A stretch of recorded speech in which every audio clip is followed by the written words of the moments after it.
Hello, welcome to the channel Why Stories. Enjoy watching. Amaia didn't even notice how 6 months had passed since she started working at this restaurant. Such a job was beyond her wildest dreams, despite all the difficulties and obstacles.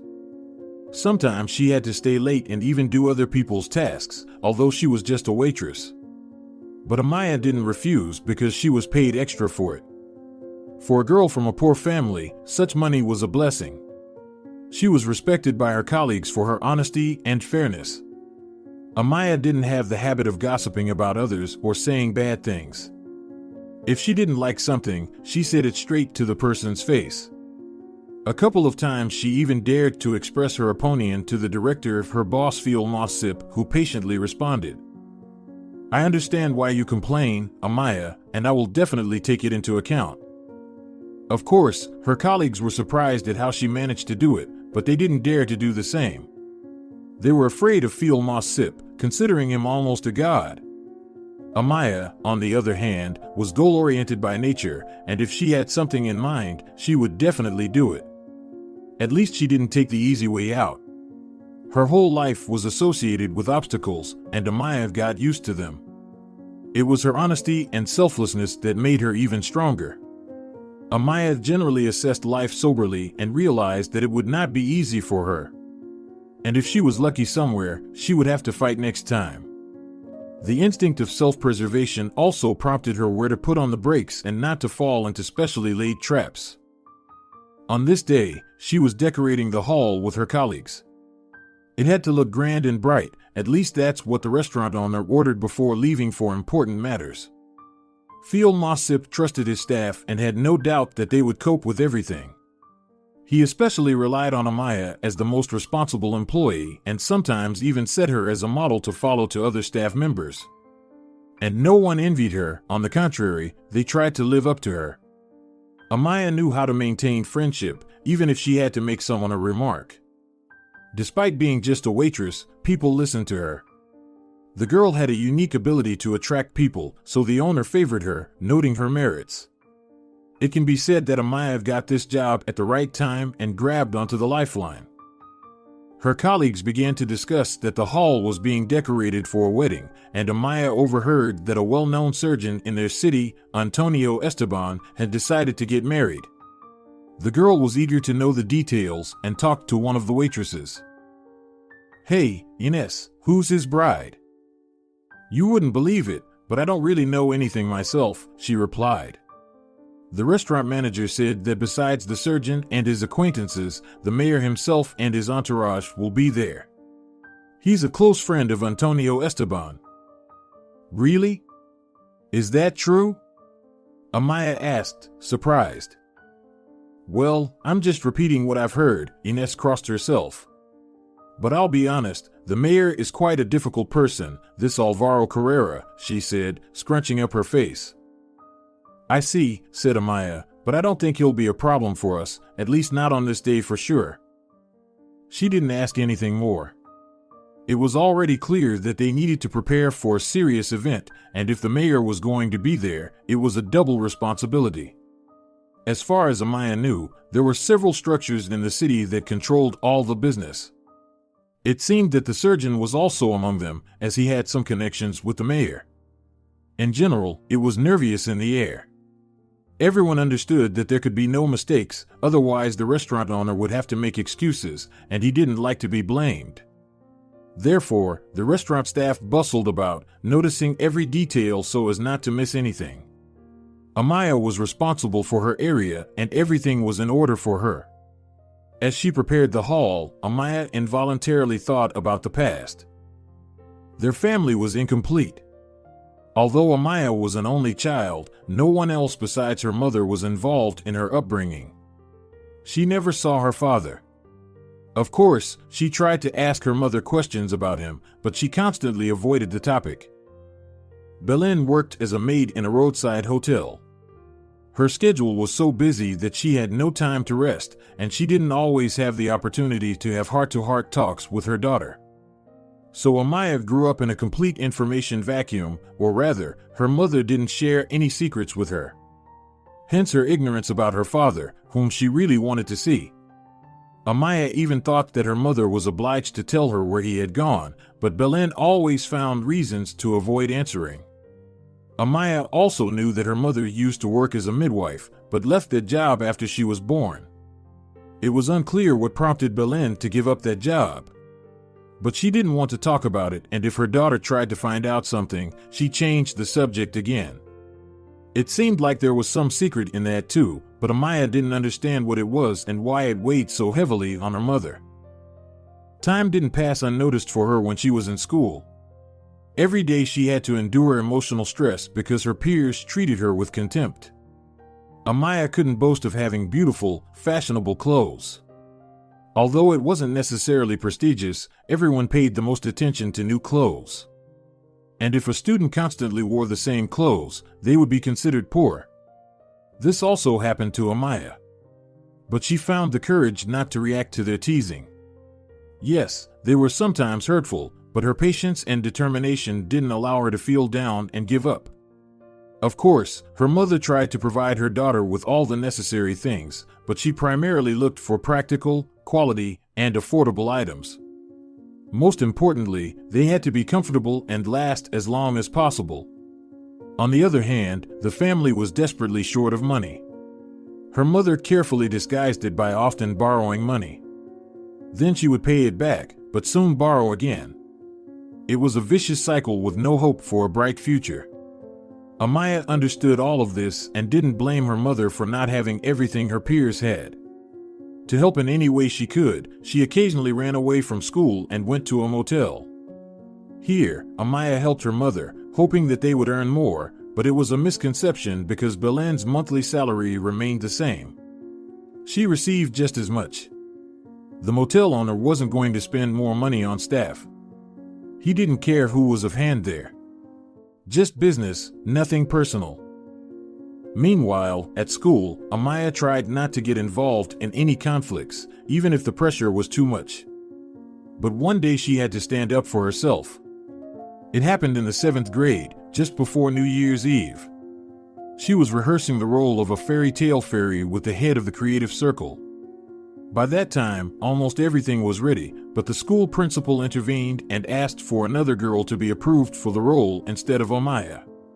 It turned out to be the daughter from a wealthy family who openly expressed her contempt for Amaia. That's when she had to defend her right to participate in the theatrical production. Fortunately, the head of the circle stood up for her. She had to face off with the wealthy family. But in the end, Amaia kept the role and played it beautifully in the New Year's performance. Another incident happened when Amaia was in 8th grade. She was preparing a wall newspaper as assigned by her head teacher. The task was to create the layout and write a few notes, which she did excellently.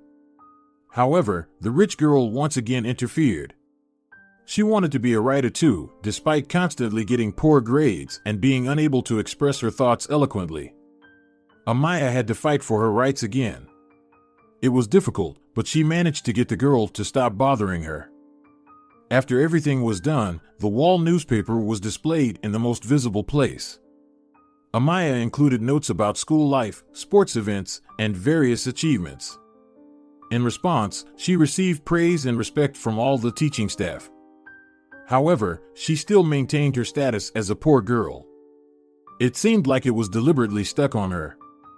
Her peers did not want to understand that she and her mother were barely making ends meet. They had a burning desire to gloat, and they tried their best to humiliate Amaia so that she would not even dream of condescension. It is hard to say why they pushed so hard. Most likely, their parents simply spoiled them. After all, they could not boast of good grades, while Amaia was highly respected by teachers. They put her as a model to follow, not suspecting that they were pushing the poor girl into a pit of malicious gossip. None of them had any idea what trials she had to go through. Only the head of the creative circle, Felicia Montego, supported Amaia as best she could. Once, the rehearsal of a play dragged on, so Amaia had to stay. In such cases, Amaia warned her mother not to worry, and after reciting her lines several times, Felicia Montego sat down on the wooden steps and called her over. I know you have problems with your classmates, Amaia, she began. Please, I don't want to talk about them, Amaia pleaded. I understand, but if we don't discuss this problem, it won't go away, Felicia continued. Believe me, Amaia, I was an outcast once too. Are you serious? The girl asked in surprise. Absolutely, the woman replied. I still tremble when I think about it. Do you think there were no rich kids when I was a kid? Probably not, Amaia answered uncertainly. Someone told that the country went through a crisis at that time. Everything is all right, Felicia said with a smile. But believe me, even in times of crisis there are people who remain wealthy. And if those people are also connected to government, the crisis doesn't affect them as severely. They had everything for a comfortable life. I've heard something similar from my mom, but I didn't think it was true, Amaia said thoughtfully. That's why you shouldn't pay attention to your bullies, Felicia summed up the conversation. They don't know what the future holds for them yet. I can tell you that those who laughed at me didn't end up well. I continued to go and got a higher education. It's true that I didn't pursue a career in theater because I decided to dedicate myself to children instead. Felicia Montego became a guiding star for Amaia, and she shared her secrets and experiences with her. Almost all of the plays were prepared by Felicia herself, who sewed costumes at home at night and brought them in the morning. And as soon as Amaia had a free minute, she ran to the auditorium to try on the costumes. Their classmates couldn't help but notice this friendship, but they couldn't gloat over it. Felicia quickly put them in their place, explaining them everything. She chose her words carefully. You're behaving like uncivilized thugs, Felicia Montego said, adding a note of disapproval. You don't even have the courage to admit that Amaia is excelling in all areas. I don't count her appearance. She dresses in clothes that are comfortable for her. Think about your behavior, because it's easy to soar high, but falling down is much more painful. Maybe her words reached their consciousness, but they still didn't give up the opportunity to make fun of Amaia. Moreover, they complained to their parents that some teacher scolded them for no reason. After that, Felicia Montego had a conversation with the school principal. But she left his office with a satisfied smile. He couldn't do anything to her. Apparently, there were people who stood up for her and put the principal in his place. Naturally, Amaia found out about this. And, to be honest, she was very surprised. She didn't expect Felicia Montego to stand up for her so fiercely. Who were they to each other? They weren't related, but she still decided to help. For a while, the peers calmed down a bit, but then everything started again. However, now Amaia, following Felicia's advice, didn't even notice them. She just went towards her goal and didn't intend to deviate from her path. She almost finished school. Amaia was not worried about her grades or how she would pass exams. She was confident that everything would work out for her, and she had no doubts about it. However, her classmates behaved differently. They were running around like crazy, but it seemed no matter how hard they tried that they were not gaining any more knowledge. Even private tutors could not improve the situation because most of them had barely passed the exams. Amaia aced her exams but did not attend the graduation party, not only because she did not have money but also because she did not want to see her bullies there. They would still have to communicate and look at each other. Why should she put herself through that? Especially for her nervous system. No, Amaia decided not to tempt fate and declined the invitation to the celebration. She did not tell her mother anything about it and spent the whole evening in the park to avoid suspicion. There, she fed ducks in the pond and listened to music on headphones. This was the place where Amaia felt much better. The dense forest around her had a beneficial effect on her mental state. It calmed her down and allowed her to calmly reflect on her future. However, a month passed after finishing school, and Amaia's mother became seriously ill. She began having problems with her internal organs, and constant pain made Belen almost climb the walls. During these moments, her daughter was always by her side and tried to calm her down. But everything was in vain. Without medication, it was difficult to do anything. Felicia helped. She gave money for the medicine. However, this help turned out to be the last because soon she had to leave school and move to another city. The school principal still managed to achieve his goal and got rid of the leader of the creative club. He found another person who showed more loyalty, and now only the children of wealthy parents were involved in the performances. Poor people were not allowed there. They were just spectators who enjoyed the art from the depths of the hall. The medicine that Felicia Montego bought was enough for a month. Then Amaia's mother lay in the hospital as a dead weight, taking up a bed. Of course, doctors approached her, prescribed treatment, but it did not help much. Even the chief physician disavowed it, saying that they could not do anything. And a couple of weeks later, they discovered that Belen had kidney cancer. The prospect of coming back to normal life was at risk. Her mother was literally fading away before her eyes. Amaia came to her room, often crying, but could not help her. Her mother's words sounded like a death sentence. Amaia couldn't help but understand that this was how she was saying goodbye. But she couldn't convince herself that this was destined to happen.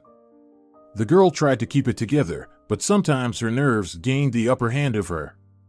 When she came home, she quietly cried into her pillow, and there was no one to comfort her because their family had turned away.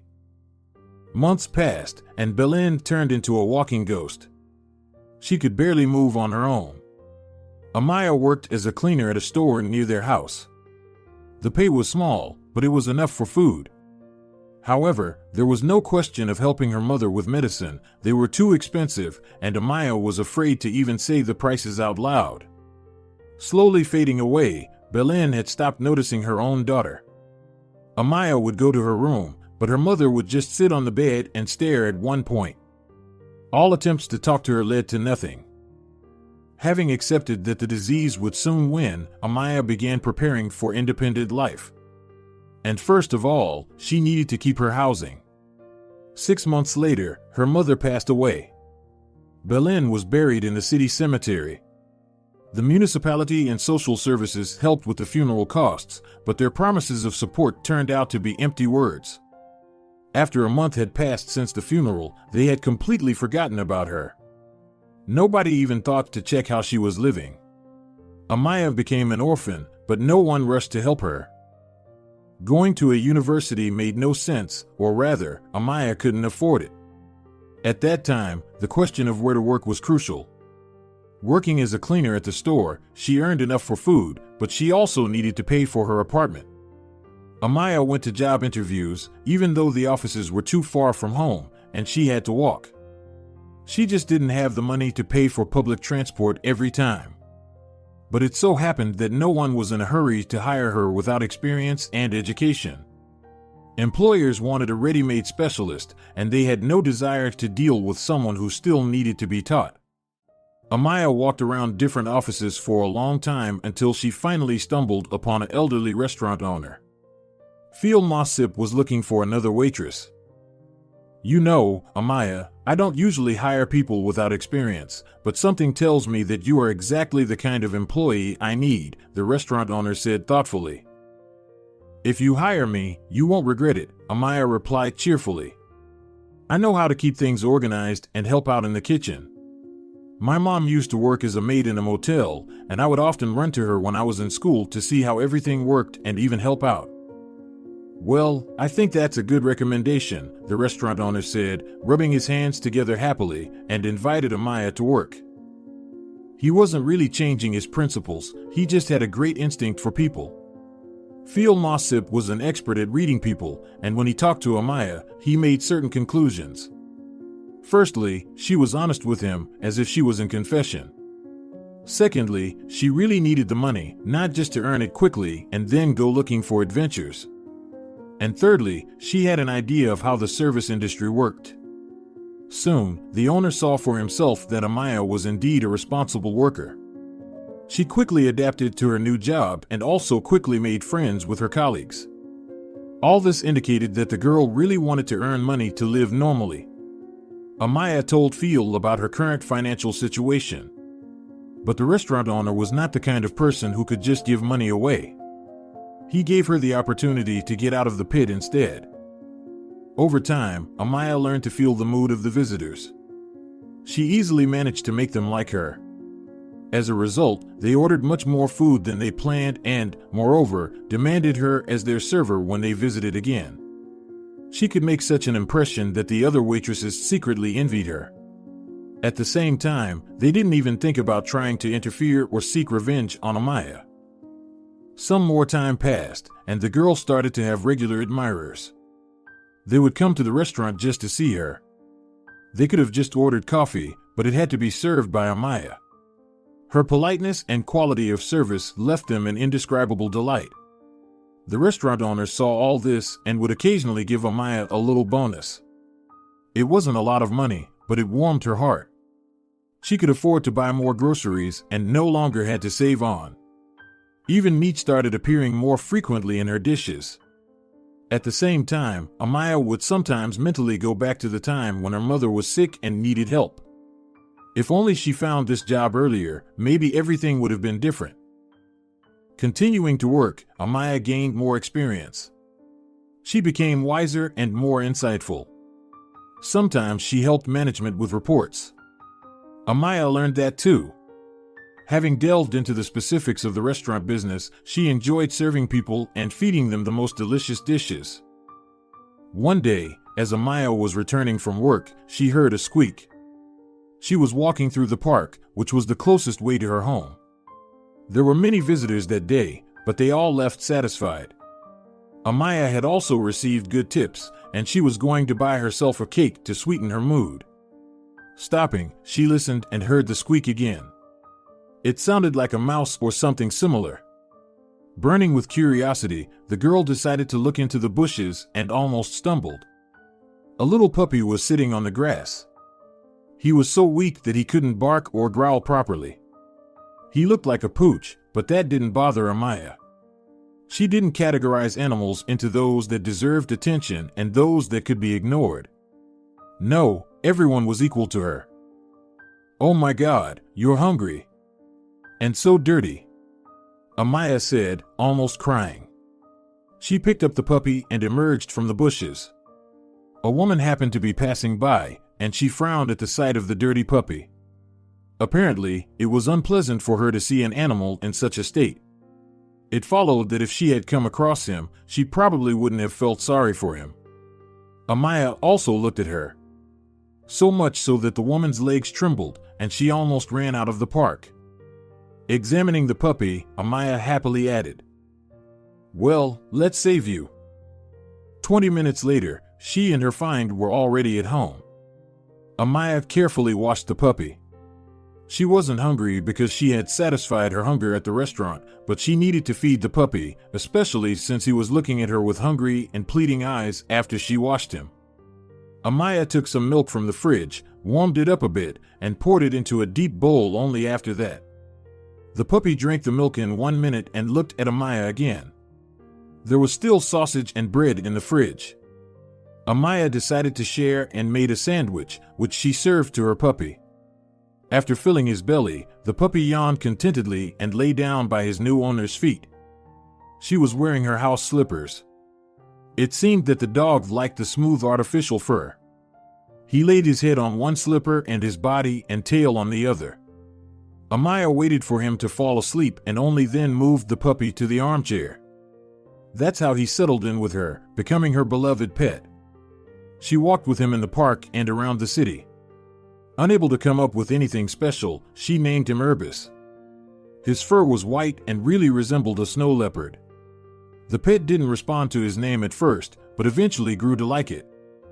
He enjoyed walking with his owner, and every time they went out, Urbis eagerly chased after pigeons.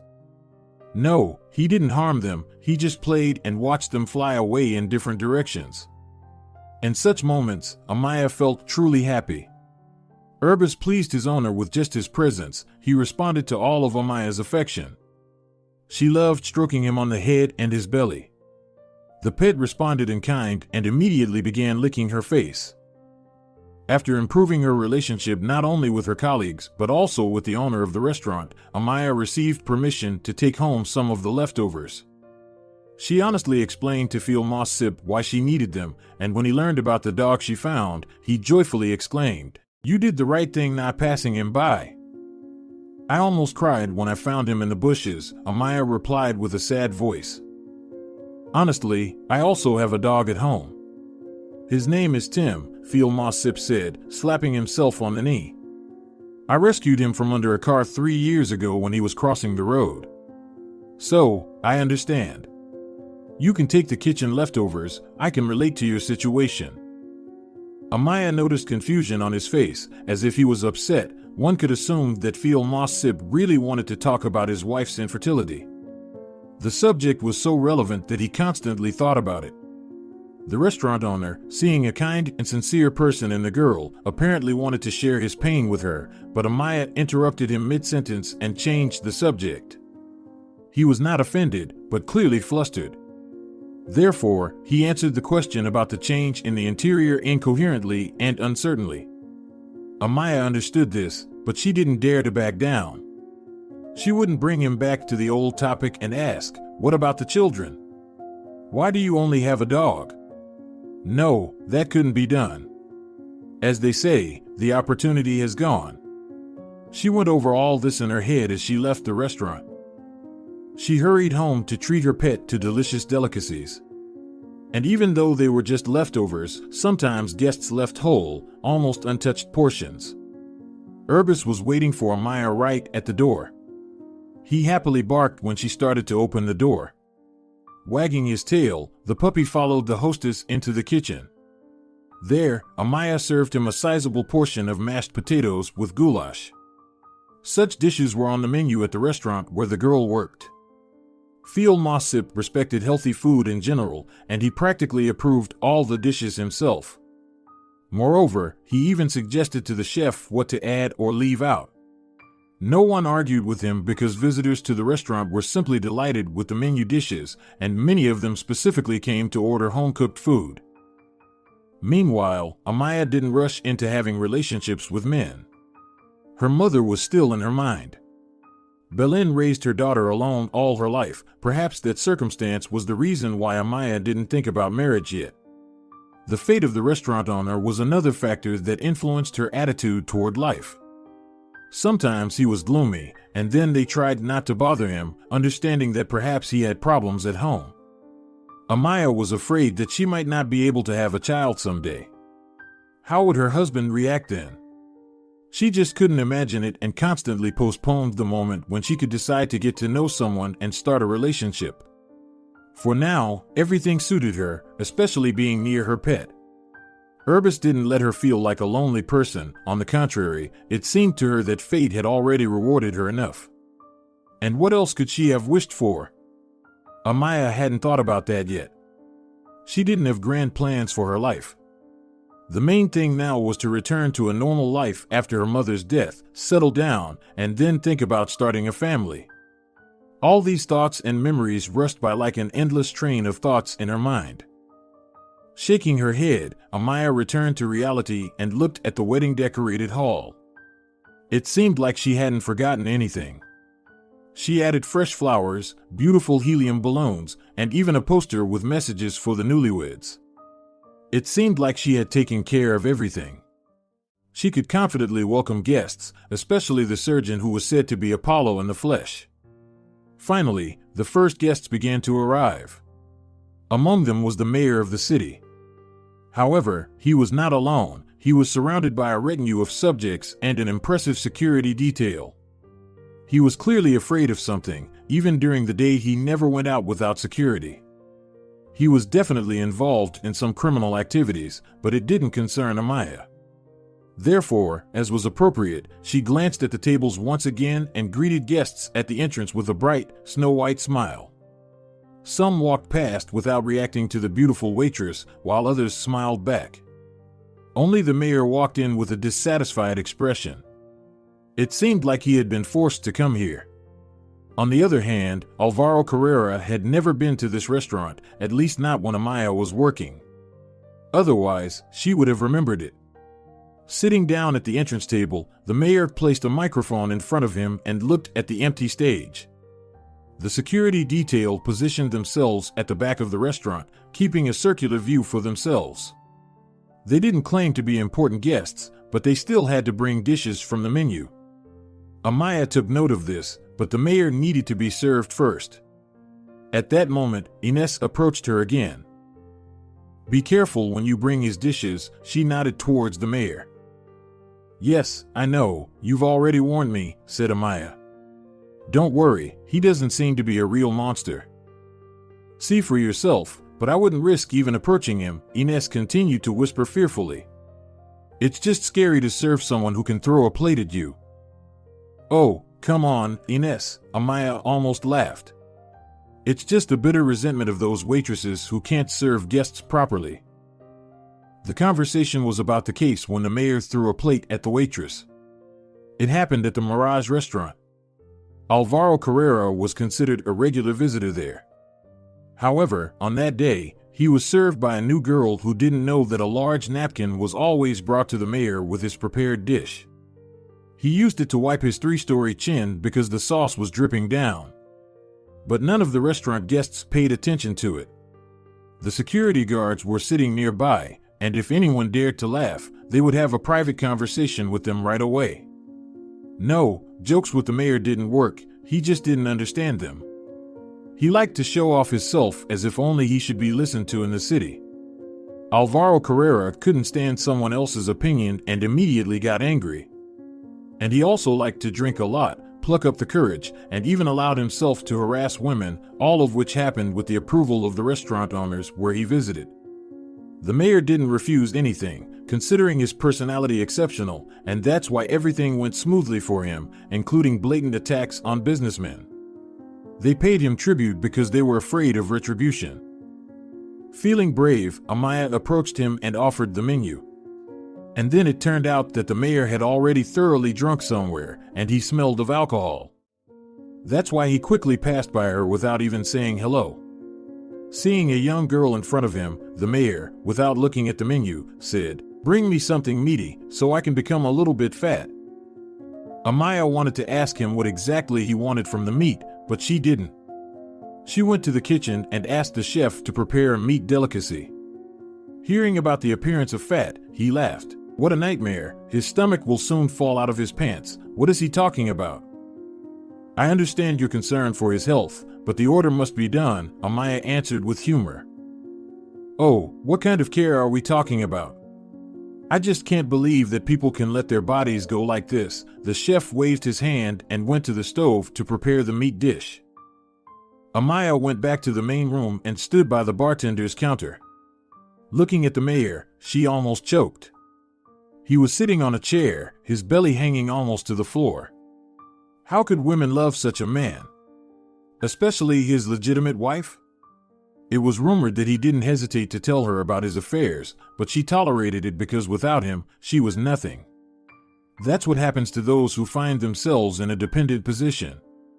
Amaia had been in a similar situation with her mother once. They lived from paycheck to paycheck, and everything depended on the motel owner, but at least no one cheated on anyone. At the same time, Amaia still knew nothing about her father, who perhaps left the family for this very reason. Who knows? Maybe he found another woman and left her mother? Thinking about this, Amaia almost missed it when the mayor called her over to his table. He not only spoke words, but also beckoned her with his finger. "Why are you standing there by the bartender?" "I'm more handsome, and I have more money," the mayor said, spreading his wings, so to speak, and offering her a drink and a dance. However, Amaia had no intention of keeping him company. "No, I can't.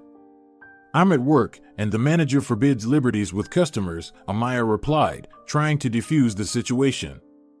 But the mayor didn't want to hear anything and demanded entertainment. "I own everything in this city, including your restaurant, so do as I say." Saliva flew from his mouth, and his eyes turned red. "I still can't, I'm sorry," Amaia said, stepping away from him to a safe distance. Interestingly, the security didn't even react to this. Apparently they were accustomed to such antics from their boss and were waiting for a convenient opportunity to mock the poor waitress together with him. But there was a glitch. Amaia didn't agree to drink with the mayor, let alone dance. This insulted Alvaro Carrera's dignity, and he began to make vulgar jokes at her expense. Amaia, of course, had to endure it, as etiquette required her to calmly react to all the guests' antics. She remembered that even the restaurant owner told her, "Remember, Amaia, the guest is always right, no matter what happens." Precious words, she thought, and continued to let the mayor's jokes go in one ear and out the other. Alvaro Carrera seemed to have had enough and began openly insulting Amaia in front of the guests, using words that implied she was the lowest and most fallen woman in the city, even though he didn't know her at all. Amaia tried to endure it as best she could, even though she was boiling inside. Ines rushed to her side and tried to lead her to the kitchen. "Come on, let's go, or you're going to explode in anger," she said. But Amaia didn't hear her. She broke free from Ines' grip and ran to the stage. At that moment, the surgeon arrived with his fiancée. The mayor tried to get his attention, but all the guests gasped at once. Amaia had grabbed the microphone and began to say things about the mayor that others were afraid to even think. Alvaro Carrera swallowed hard and slumped into his chair. The surgeon, who didn't understand anything, approached the mayor and looked at him quizzically, but he didn't answer because he had lost the power of speech for the moment. Amaia continued to heap revelations and accusations on him, reminding everyone what a womanizer and thief he was, as well as throwing in charges of bullying and drinking on someone else's dime. Among the invited guests were some owners of other restaurants. They listened silently to what Amaia said about their benefactor, and only Phil Mossip, who had recently arrived at his own restaurant, stood off to the side and smiled. Apparently, he expected something like this from Amaia and didn't rush to stop her. On the contrary, he nodded his head, looked around, and watched the guests' reactions. After all, almost all of them were somehow hooked on the mayor, and with their silent consent, Alvaro Carrera had become so arrogant that he disregarded all moral laws. Someone needed to stop him, to make him understand that this was not how one should treat people. But no, they continued to indulge him. While Amaia took advantage of the mayor's confusion, someone at the party filmed everything on their phone. The footage captured Alvaro Carrera harassing the waitress and the subsequent exposure. Other guests joined in the filming, finally realizing that the mayor had nothing to say in his defense, and he had no intention of doing so. He began to dance and drink at the same time. He wasn't concerned that the video might end up on the internet. The security guards did try to stop this, but it was useless. The interesting footage had already spread to all social media platforms and forums. The mayor was fully exposed.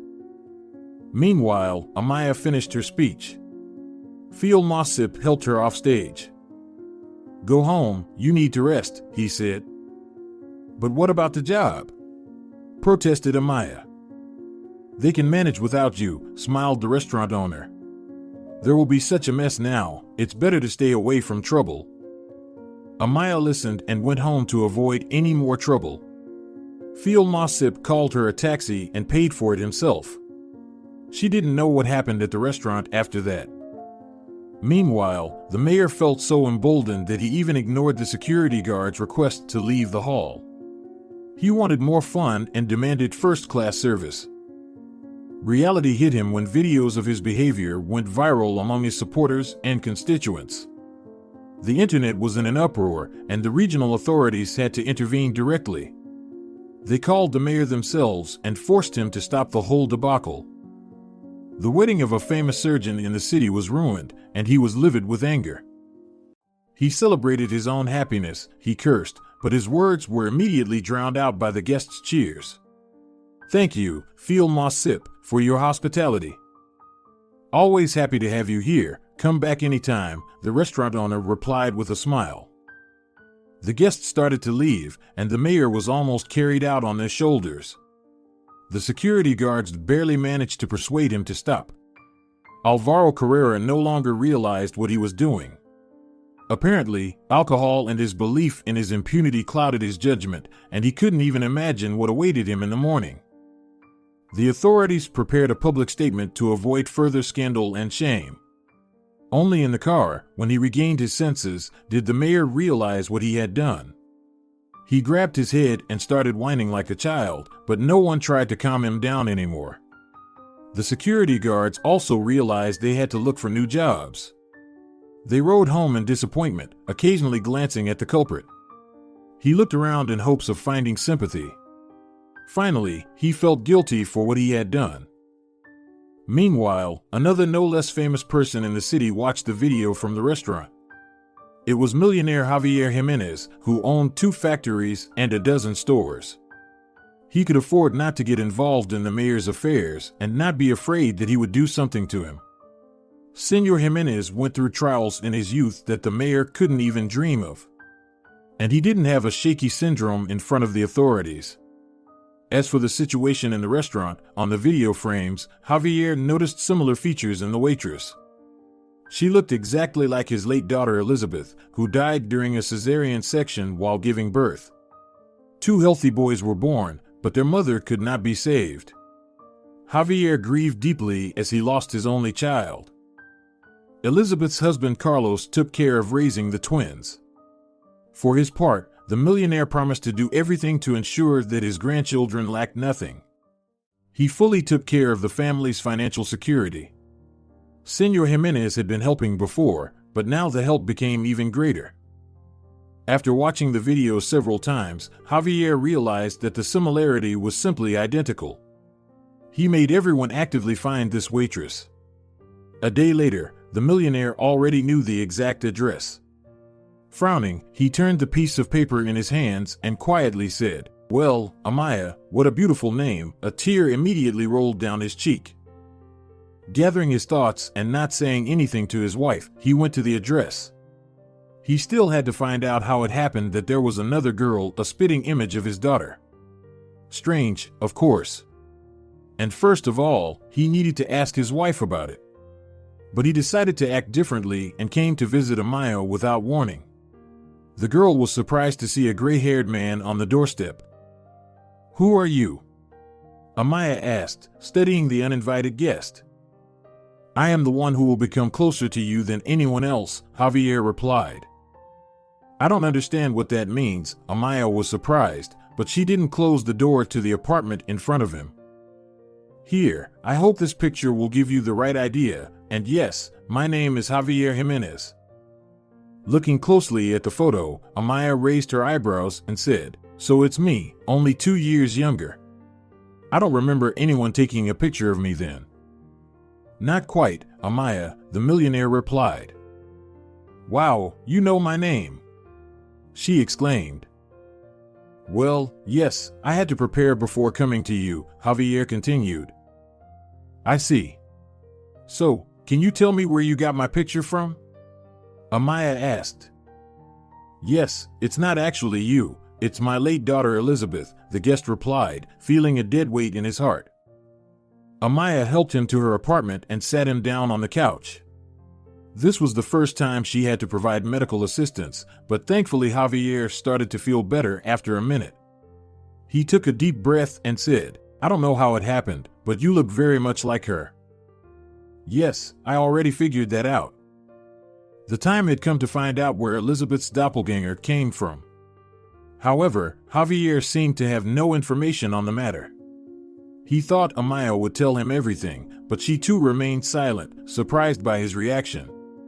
Finally, he couldn't take it anymore and asked, "So where did you come from?" "My mother gave birth to me, but I've never seen my father," Amaia replied. And that's when the millionaire started to understand what was going on. He called his wife and ordered her to come to Amaia's place. It took Andrea Jimenez half an hour to arrive. She looked at her husband and shook like a leaf. "Explain to me, Andrea, what all this means." Javier almost shouted at his wife. "Calm down, Javier, I'll tell you everything, just don't be angry," she cried and began to explain. It turned out that when his wife was about to give birth, she was admitted to a maternity hospital where Amaia's mother worked as a midwife. They became good friends. Andrea complained to her about her husband who was under investigation and it was uncertain what would happen to him. She was afraid she wouldn't be able to raise 2 children. So she suggested to the midwife, who incidentally was infertile, to take one of the babies after giving birth. At that time, Javier was indeed under investigation and was accused of several charges, but there was no evidence against him. The investigators simply gave the order to close his business. Everything happened during difficult times. There was a crisis and many businessmen were struggling. Mr. Jimenez held on, knowing he was innocent, and he did his best to keep in touch with his wife, never suspecting what she was going to do with one of their daughters. The businessman knew that he was going to have twin girls. He even came up with names for them, Elizabeth and Natalie. But while he was sitting in a detention center, he received news from his wife that one of the children didn't survive childbirth. Of course, this was a devastating blow to him. However, his wife reassured him that one girl was still alive and they needed to take care of her.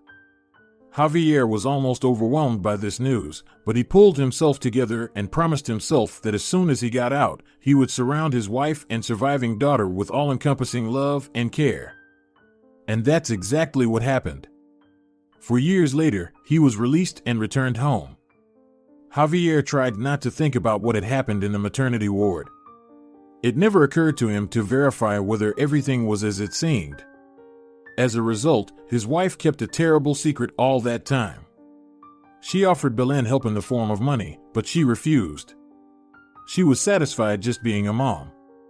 To add credibility, Belen went to another area for a couple of years, where her distant relative's house was located. Nobody knew about it, so nobody questioned where Belen's child came from. Andrea made documents for the girls so that there would be no problems in the future. And so their paths diverged. Soon, Belen returned to the city, but did not inform the real mother, Amaia, about it. And if it weren't for this video on the internet, the millionaire would have continued to live with the thought that his only daughter had died. The information was shocking, both for Javier and for Amaia herself. He was at a loss for words to express his anger. But they were found by Amaia. So this is how you lived all this time, Mom, not even remembering that you had another daughter. I'm sorry, Amaia, but it was a difficult time back then, Andrea tried to justify herself. I see. What would you have done if Dad hadn't been released? Amaia insisted. I don't know, for God's sake, I don't know, Andrea cried. She couldn't find the right words to beg Amaia for forgiveness. And in despair, Andrea turned to her husband. Well, say something, don't just sit there in silence. I'm in shock. To be honest, I didn't expect this, her husband replied, but we still have to solve this problem. What problem? We're talking about our daughter here, Andrea exclaimed. I'm sorry, I'm saying something wrong, Javier grimaced. Yes, there's some fault on my part too, Amaia. I didn't calculate my strength and ended up in prison. If that hadn't happened, Andrea wouldn't have given you away to another woman. By the way, it was she who raised me, even though we were poor, Amaia pointed out. She died in poverty, and I did what I could to survive. Andrea hugged Amaia, who did not step back. Amaia felt the warmth of her mother. Suddenly, a thought occurred to her, but a heart won't lie. At that moment, Amaia burst into tears and, looking at Javier through her tears, said, You hurt me, but I forgive you. She spoke those words not out of despair, but because she truly forgave her real parents. After all, so much time had passed, and they had also faced a difficult fate. Andrea explained that she had literally had to survive while her husband was serving time. Later, when he was released, he managed to regain control of the business. On the other hand, Andrea could have found Amaia. But she had an oral agreement with Belen that neither of them would interfere with each other and create problems. Perhaps if Amaia's stepmother had revealed the truth before her death, the family reunion would have happened much faster. After calming down a bit, Amaia got up from the couch and went to the kitchen. I'm going to feed Urbis now, she said. Who's that? Jimenez's spouses asked in unison. My pet. You can come see him, replied Amaia. It turned out that the puppy had hidden under the kitchen table when a stranger appeared in Amaia's apartment. He didn't bark at them, he just listened to the sounds, trying to determine whether his owner was in danger. Andrea and Javier also went to the kitchen and saw the snow-white puppy under the table. "Wow, he's so fluffy," Javier tried to stork him, and he didn't attack him. "Yes, you can stork him," Amaia said. "If he sees that everything is fine with me, he won't get angry." Urbis ate from his bowl and also received a good portion of affection from his owner's guests. Meanwhile, Javier suggested that Amaia go to their house. "There you can look at your sister's photo album," said her father. Amaia agreed, and an hour later they were at the country house. Elizabeth's husband also came there. As soon as he saw Amaia, he was in shock. She really looked like his deceased wife. Looking at the photos in the album, Amaia recognized herself more and more in them because they hardly differed, except that she did not know what kind of character her sister had. But then her father enlightened her by telling her that Elizabeth also grew up as a calm child. She was respected at school, and she studied very well. Just like Amaia.